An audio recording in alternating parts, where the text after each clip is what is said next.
Da, da, da, da. All right. Going live. Gonna record another episode of the podcast. Give me 1 second, ladies and gentlemen. Let me just share this real quick. Bit. Hold on. Hope everybody's having a fantastic morning so far. Let me just share this.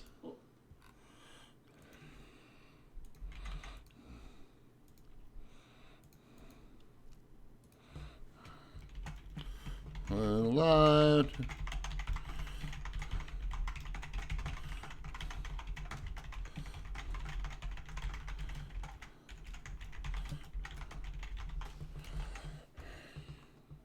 All right. There we go. Oh, hey, just Amira. Amanda. Hey, Amanda, love you too, girl. Leah. Hey. All right. So, yeah, let me, beep. Let me get this. Let me get my stuff recording. I'm going to do my whole little intro thing. Bear with me. Hello, everybody, and welcome to another episode of A Different Lens podcast. And today, I want to be talking about something that's been on my mind for a very, very, very long time. And if you're new to the podcast, if you're new to the stream, I am streaming this on YouTube if you would like to catch the video of it.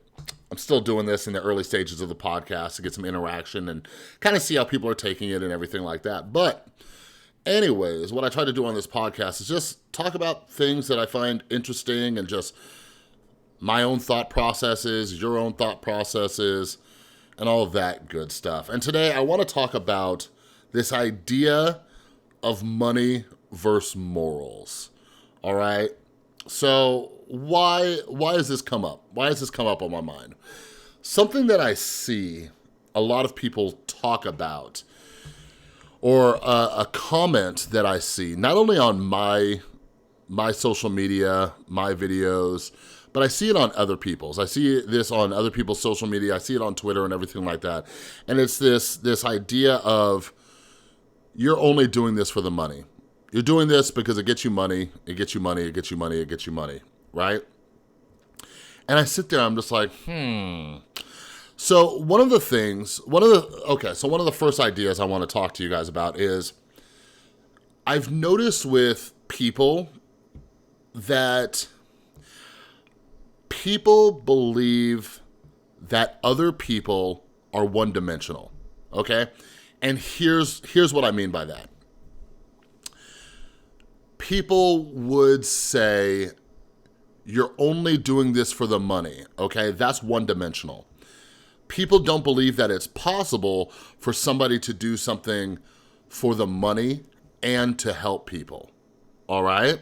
Oh, we got some super chats coming in the live stream. Thank you. And hello, everybody from all around the world. We even got somebody from Australia and England, and I love it. But I hope that makes sense to everybody. Like, do you have one-dimensional thinking? Like, it's really fascinating to me to look at somebody from the outside and say, you're only doing this for one reason. Because as people, we're multi-dimensional. There's different layers, there's different things. Like, what makes our character, what makes our personality is many, many, many, many different things, right? For example, I am not just a YouTuber. I am not just a podcaster. I am not just somebody in recovery from addiction. I am not just somebody who, struggles with an anxiety disorder and depression. I am not just a boyfriend. I am not just a son. I am not just a father. You see what I mean? But what I think we all need to take into consideration is, do we throw one-dimensional thinking onto other people? Why is it that we believe that a person can only have one trait? So going back to this, why is it that people think that a person can only do something for money and not be able to help somebody with it? Another great example is when I was working at the treatment center. When I was working at the drug and alcohol rehab for a little over 3 years, you would have people in there, and we were a for-profit treatment center, okay? So we took insurance primarily. There was every now and then there was like people who would pay out of pocket, but it was very rare because it was super expensive. Like when I say super expensive, what I mean is if you were to pay for 30 days in treatment, it would have cost you about $30,000, all right? So most people use their insurance.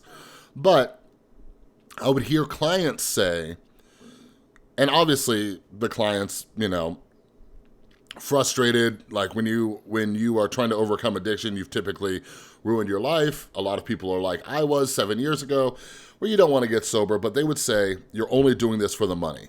You're only doing this for the money. So I would discuss this with them. I'd say, while it is true that people working here do make money, it's silly to think that they're only doing this for money, all right? And from my experience working at a drug and alcohol treatment center, working with a lot of great men and great women, everybody from receptionists to nurses to therapists to doctors, when I got to know those people, many of the people I worked with were not in recovery, but they got into the field because addiction hit close to home, all right? So the idea that people would project out there that you're only doing this for the money, it's like, well, yeah, it does pay bills, it does put food on the table, but I'm doing this because I want to be here. I'm doing this because I want to help people, all right? So I was actually going to do a video on this, but I decided this was kind of one of those complex topics that I wanted to discuss a little bit further. So obviously the elections are next year, all right? And as you guys get to know me, you'll know my kind of political ideas and everything like that. So I'll be straight up. I love me some Bernie Sanders, all right? But what I found, and I don't even think many people realize this, right?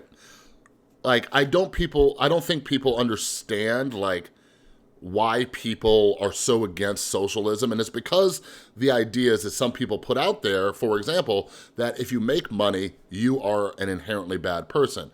So I love me some Bernie Sanders. I can get behind ideas that he has, like free college or affordable college or Medicare for all, like healthcare being a human right, not something that, you know, is limited to people who have money, right? Like everybody should be taken care of in their health and be able to live an amazing, awesome life, okay? So I believe in those things.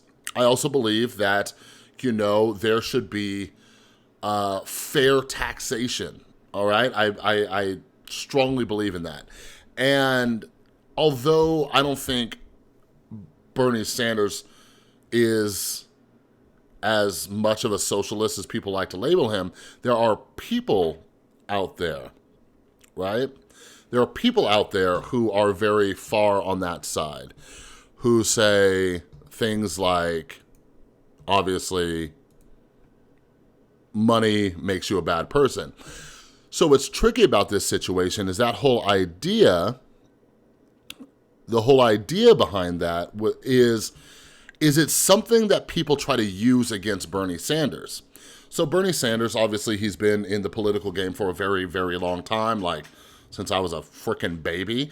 But it's something that people try to use against him by saying, oh, well, you make money, you have houses, da-da-da-da-da, like, here, like, even though Bernie Sanders doesn't, like, you know, flaunt stuff, he flies coach and stuff like that, but people try to use that against him because they see that people who surround him or people who follow Bernie Sanders or other politicians with that idea, they can see it. They can see that there's this idea that making money means that you don't have morals, which is kind of a ridiculous ideology. So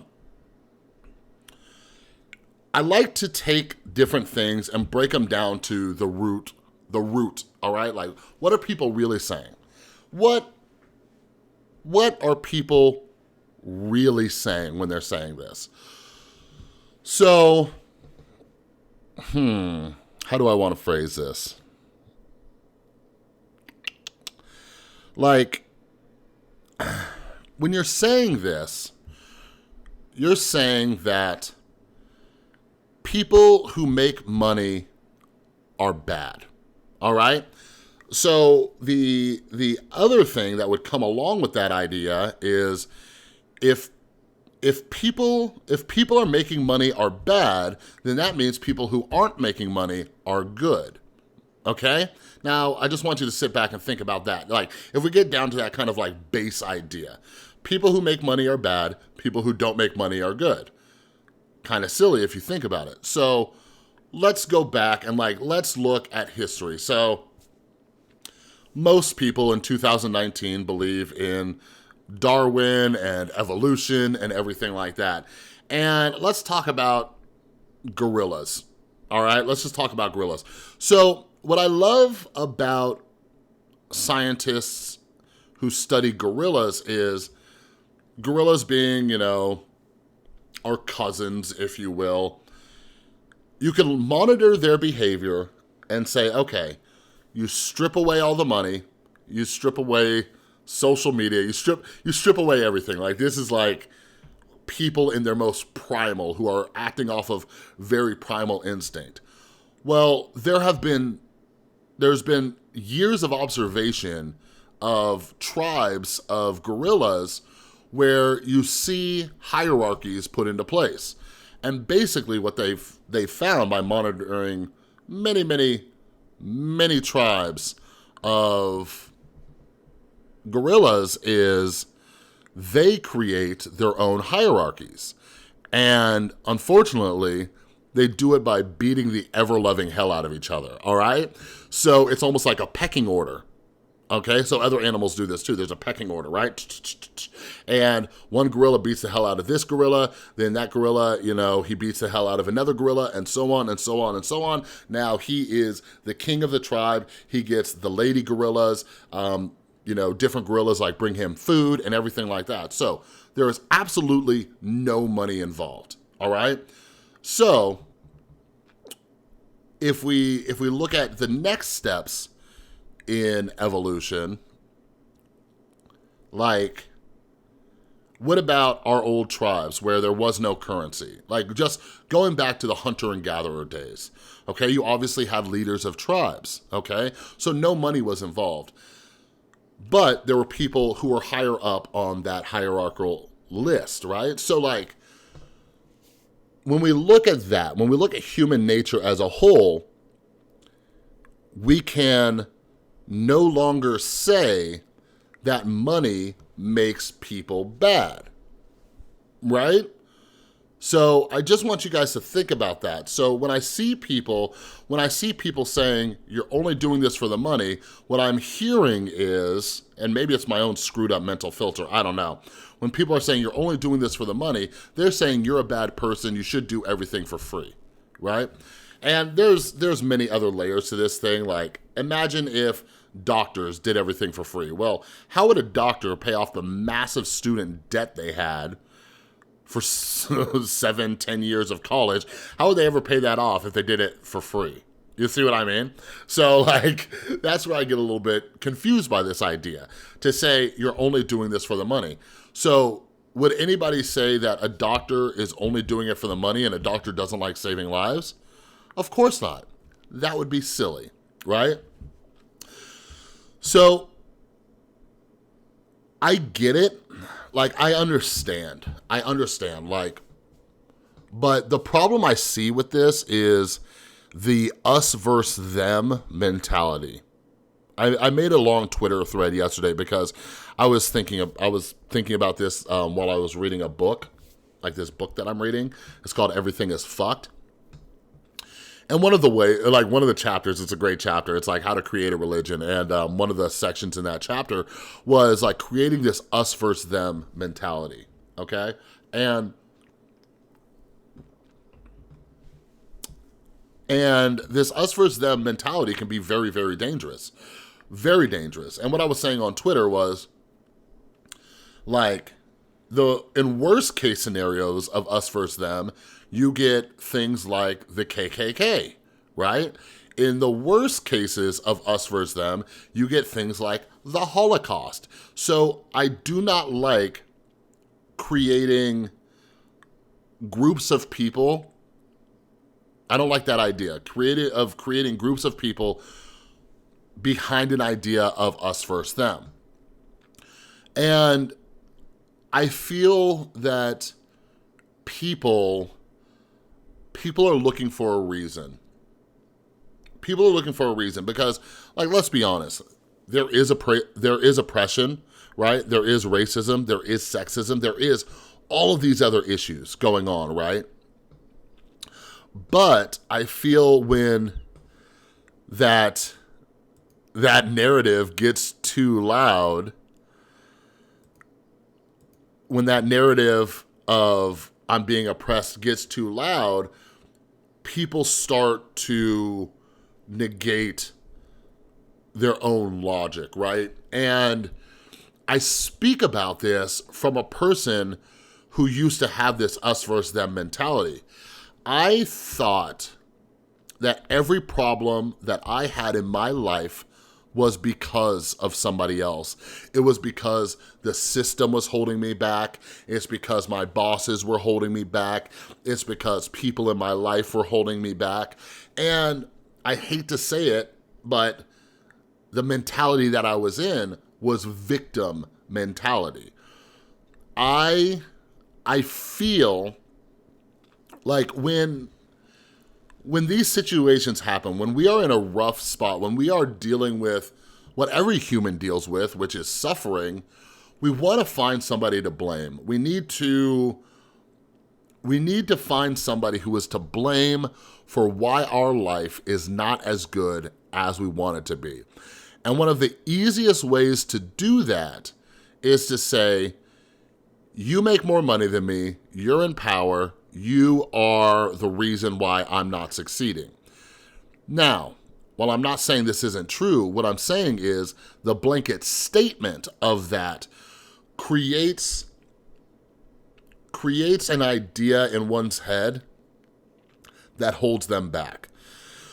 To sit there with a lens on the world that I am not succeeding in life because of everybody else is a very dangerous way of thinking, right? Because something that I think about when I think about, socialism and a redistribution of wealth is the illusion, right, that our mind creates that if I had X amount of money, I would be happy. If I had X amount of opportunity, I would be happy, right? And one of the issues that I think a lot of us struggle with is, now there's multiple issues. So let's talk about opportunity real quick. I've done it, you've done it, many of us have done it. How many times have we had opportunities staring us right in the eyeballs and we didn't do anything with it, all right? So here's a nice little anecdote for you. Here in the state of Nevada, when I was in high school, there was a gigantic tobacco settlement in the early 2000s. A bunch of states got a bunch of money from the tobacco companies, and in the state of Nevada, they created something called the Millennium Scholarship. And basically that Millennium Scholarship, I can't remember the exact details, but with the Millennium Scholarship, if you graduated with I want to say a B average, you would get a massive scholarship amount to go to either UNLV here in Las Vegas or UNR up in Reno, right? So that opportunity was right in my face. That opportunity was right there. All I had to do to go to college, all right, a good college, all I had to do was get a B average. And the school systems in Nevada, or especially Las Vegas, suck, but it's really easy to get a B average. So that opportunity was staring me right in the face, and I screwed it up. So meanwhile, all of my friends were getting to go to college, and I ended up going to a community college for a semester. Because of financial issues, I left, but I stayed in this victim mentality of, oh, the system's keeping me down, the man's keeping me down, people are keeping me down, right? But the reality is that I could have gotten a college education mostly paid for if I would have taken advantage of the opportunity that was presented in front of me. And I think that's why one of these, like this issue is something I think about a lot, because a lot of people have this idea that if they only had the opportunity, now don't get me wrong, there are many people where if you gave them the opportunity, they will bust their ass. And that's one of the reasons I love the world that we're living in today. Like, if you have an internet connection, if you have a cell phone, if you have a computer, if you have a laptop, if you have a tablet, if you have any of these things, it has never been easier to find opportunity. You can direct message business owners, managers, people in an industry that you want to get into. It has never been easier to do that before. So we're living in a time where you can actually create more of your own opportunity, all right? And again, don't get me wrong, things still exist, racism, sexism, all sorts of things, those exist, right? But it has never been easier to create your own opportunity despite how much money you have. And here's what I mean too, like, there are government programs that will give you a cell phone, like a smartphone. I know people who have gotten this. Okay, so the other illusion I want to talk about is the idea that if I had money, I would be okay. This is something that I try to teach people on a regular basis, why that is one of the biggest myths in the world, that if I have money, everything will be okay. Something that I always try to teach people is money decreases stress, but it is not guaranteed to increase happiness, all right?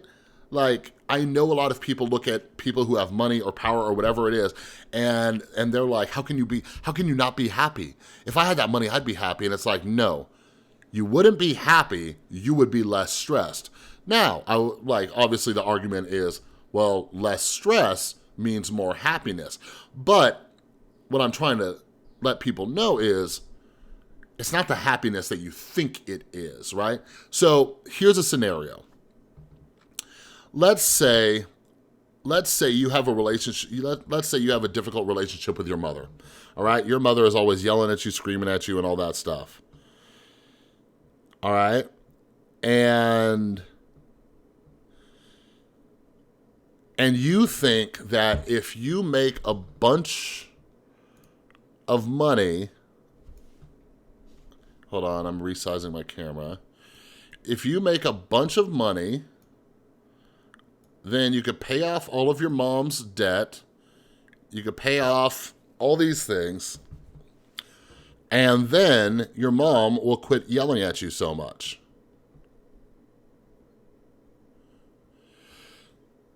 So, but that's not true, because we don't have any control over other people, right? So you can pay off all of your mom's debt, you could pay off your mom's mortgage, you could buy her a new house, you could buy her new cars, but why do you think that guarantees that your mom won't be in a bad mood anymore? All right? Think about that for a second. So I don't like the idea that if I just made money, then I would be happy. Like, that doesn't always work out. But the other example I constantly give people is, look at any celebrity who has ever committed suicide, who has ever come out about their depression. Like, why is that? Or, drug overdoses, like, why is that, okay? So, going back to this money versus morals thing. So something that I wanted to bring up is this. All right, so there's the idea, again, this blanket statement that people who are making money are inherently bad people. People who don't make money must be good people. So obviously, there are exceptions to this. So, like, the one reason why I like finding exceptions to certain things is it's because whenever we get a thought that comes into our mind, I believe one of the most important things we could do is challenge that thinking. Challenge that thinking immediately, all right? Like, say, okay, but is there anybody else? A great example is, you might have thoughts that you cannot do something. You say, based on my age, based on my race, based on my economic class, based on all these things, I cannot do something. So the way that I believe that we use that to benefit ourselves, to challenge that thinking, is ask yourself, is there anybody who's ever looked like you? Is there anybody who's ever been in a situation like you? Is there anybody who has a similar life experience to you who has succeeded? Because if you can even find one person, then that means that it is not impossible, all right? So always challenge your thinking. But going back to the idea that anybody with money, anybody making money is bad. So Bill Gates, this isn't an article, but I just wanted to point this out. Like, this article talks about how Jeff Bezos like donated a bunch of money. I don't know much about that. Like, I have my own things with Jeff Bezos and just how he operates things, and like, just to kind of dive deeper into that, Jeff Bezos didn't give his employees like a decent wage until like he was publicly threatened by people like Bernie Sanders. So again, Bernie Sanders, good dude, all right? But anyways, look at this. Overall, though, the Gates have given a total of $45.5 billion, okay? $45.5 billion. So, can we safely say that anybody who makes money is a bad person? No, we can't. Okay. Now, this is a story I actually learned about from Philip DeFranco yesterday. So this is a guy, he's a billionaire investor named Robert F. Smith. Those of you who didn't hear about this story, he got to give a graduation speech for Morehouse College. So during that speech, he announced to the graduating class, the 2019 class of Morehouse College, that he is paying off everybody's student debt. Okay? Think about that for a second. So again, we have examples of people who make a ton of money and are using it for good. So going back to what I was originally talking about in this, I do not like this statement, and I don't agree with the statement that you're just doing this for the money, because it paints people in a very one-dimensional way.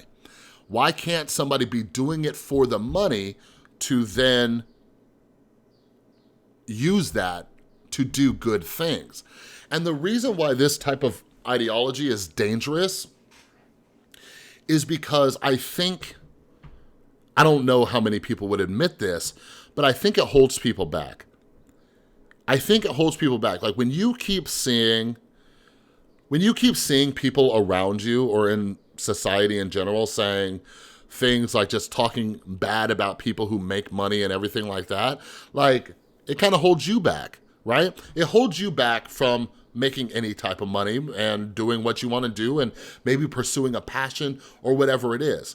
Like, I don't know how often this happens, but I can see it happening, right? Because if everybody in your place, right? So let's say, like, just to put it in perspective for you, like just like the kind of psychology behind it, let's say you grow up in a household where, like, I don't know. Let's say there was a household that said, "Oh my God, fat bearded guys are terrible. Oh my God, every fat bearded guy I've ever dated is just the most terrible person on earth," right? Like, imagine that for a second. And you're raised in a household where all they talk about how every fat bearded guy is terrible. All right, well, first off, obviously you'd have an issue with Santa Claus. But second off, that person, as they become an adult, they might come across a guy like me and think that I'm a terrible person because it's something that they were taught, right? So think about that for a second. So when people are promoting the idea of you're only doing this for the money, therefore you can't be doing anything good, it's dangerous to think, because people will not strive to better themselves and become people like Robert F. Smith or Bill Gates because they believe if I make money, then I am a bad person. You see what I mean? That's why I find this kind of thing dangerous.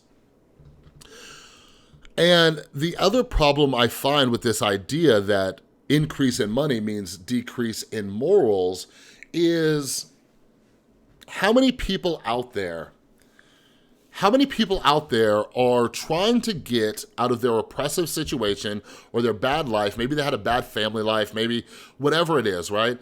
They want to build and they want to grow and they want to, do something, right? Like, that person, we want that person. We want somebody to come up. We want somebody to succeed. We want somebody to get out of that situation because they are far more likely. Now, it's not always guaranteed because there is the human factor. That person might become a dick, but that person might give back to the community that they came from. Some great examples are, like, even though I don't watch basketball, LeBron James. That dude makes a shit ton of money and he gives back to the community that he came from. Nipsey Hussle, he just recently passed away, and one of the reasons that hit people so hard was because he came out of the hood, he came out of gangbanging, he became very successful, and then he was trying to take that success and do something good with it, all right? So these are just things I want you to think about as you browse around on social media, as you browse around on YouTube comments, as you have discussions with people in your everyday life. Like, remember that people are multidimensional, and just because they make money does not mean that they're a bad person, all right? Like, look for them to do bad things before you label them as a bad person. You know what I mean? Like, that's the thing. And trust me, like, we see it all the time with celebrities, like, ego gets in the way and da-da-da-da-da, and they become, like, jerks. But that doesn't mean anybody making a living is a bad person, all right? And this is something I really wanted to discuss because it's very scary. It's very scary when I see other YouTubers, making content, or I look at, people on social media who are succeeding and other people are just like questioning their character just because they've succeeded in life, right? And I almost have to wonder how much it has to do with just making excuses for yourself, So again, like, I'm all for like, Medicare being a human right. I'm all for like free college or just making college more affordable. I'm all for that, but I think one of the reasons people look down on anybody with any kind of socialist ideology is because of what we've been talking about today, the idea that anybody with money is just an awful person. But I hope we dispelled that today. Thank you all for hanging out. I saw some conversations going on in the chat. This was a little less interaction with the chat, but if you're listening to the podcast, make sure you subscribe wherever you're listening to this. Follow it on Spotify or Apple, or I don't know where this is going to be, but just make sure you're following it. And make sure you're following me on social media at The Rewired Soul on Twitter and Instagram, so you know when new episodes come up, when new videos come up, all that good stuff. All right, but anyways, I love all of you so much, and I'll see you next time.